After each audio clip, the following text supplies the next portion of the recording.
Kalender itu menjadi cermin nyata bagi saya, mencari di mana saya menghitung hari-hari sebelum keberangkatan, seperti seorang pria yang terjebak di pulau terpencil.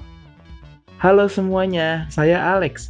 Sekarang saya harus berjuang keras untuk hidup saya, karena saya hanya memiliki 1 tahun tersisa.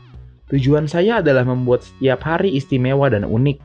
Bergabunglah dengan saya, klik tombol suka, dan saksikan kisah-kisah saya. Ulang tahunku. Bangun di pagi hari, saya mendapat kejutan yang menyenangkan. Orang tua saya memasuki kamar saya dengan teriakan riang dan gembira, dan mulai mencium dan memeluk saya. Tepat hari ini adalah 20 tahun sejak saya lahir. Kemudian, pacar saya memasuki ruangan dan saya kagum dengan semuanya. Sehubungan dengan peristiwa baru-baru ini, saya hanya lupa tentang hal itu, tetapi saudara dan teman saya tidak. Telepon saya berdering saat itu. Kemudian, muncul pertanyaan tentang bagaimana merayakan hari ulang tahunku. Segera, sebuah ide muncul di benak saya. Saya harus menghabiskan hari ini bersama dengan semua teman, rekan, dan kerabat saya. Saya tinggal di blok bangunan tinggi dengan jalan keluar terutama ke halaman belakang yang harus saya isi sepenuhnya.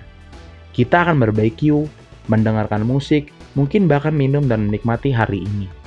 Aku menggantung poster kecil di halaman dengan undangan untuk semua penghuni, memanggil semua teman dan kawan-kawan, bahkan mereka yang memiliki hubungan buruk.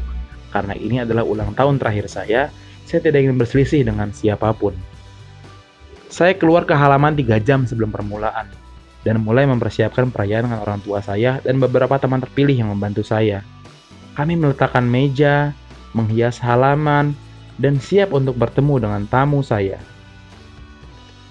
3 jam kemudian, orang sedikit demi sedikit mulai berkumpul dengan suasana liburan segera diselesaikan.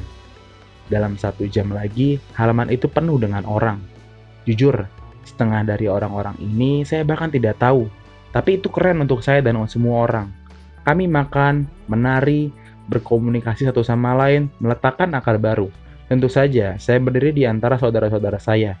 Mereka berbicara kepada saya, tapi telingaku terhenti. Saya menemukan diri saya dalam suatu kekosongan dan melihat wajah-wajah keluarga ini dan menyadari bahwa itu tidak akan bertahan lama. Seluruh kekosongan ini dihancurkan oleh ciuman Alice yang mengatakan kepada saya dengan air mata di matanya bahwa saya tidak harus mengeluarkannya dari meninggalkan mereka.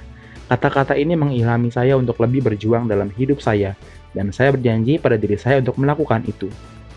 Pada tengah malam, pesta itu akan berakhir, tapi orang-orang tidak akan pergi.